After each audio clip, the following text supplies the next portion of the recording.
and welcome to Rando Tech Info. So today we're talking about OnePlus's new Frankensteiner phone, the OnePlus 8T. And the reason I call it the Frankensteiner phone is because it pulls a lot of its features and specs from previous recent OnePlus devices. It has the form factor of the 7T with the same screen size, resolution, and the screen, like the 7T, is flat. It has the hole punch of the OnePlus 8s and a 120Hz refresh rate of the 8 Pro.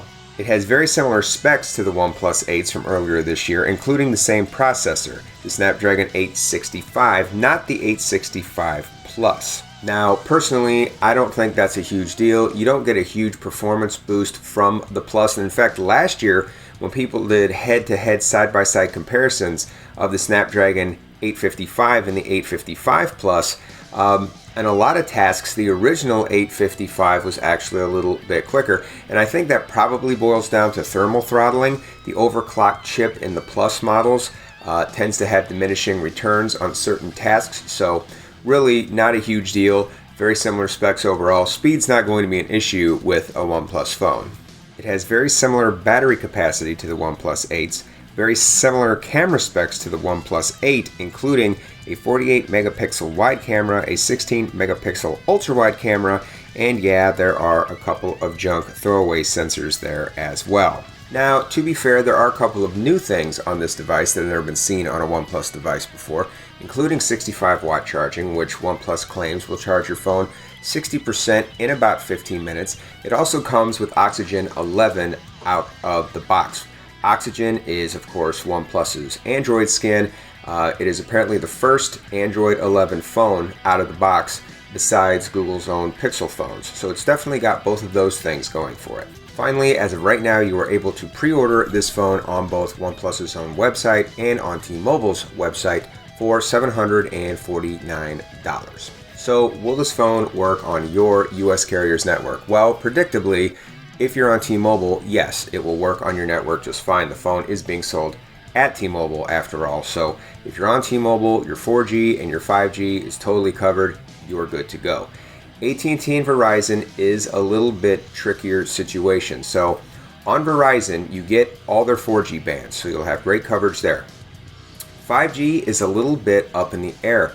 Verizon just launched its nationwide 5G low band coverage, so we're not really sure yet what the rules are for phones being certified to work on their network. Some places are saying it will work on Verizon, other places are saying it won't work on Verizon. We know what frequency bands Verizon is using for its low band 5G, and it does use those bands. The hardware compatibility is there.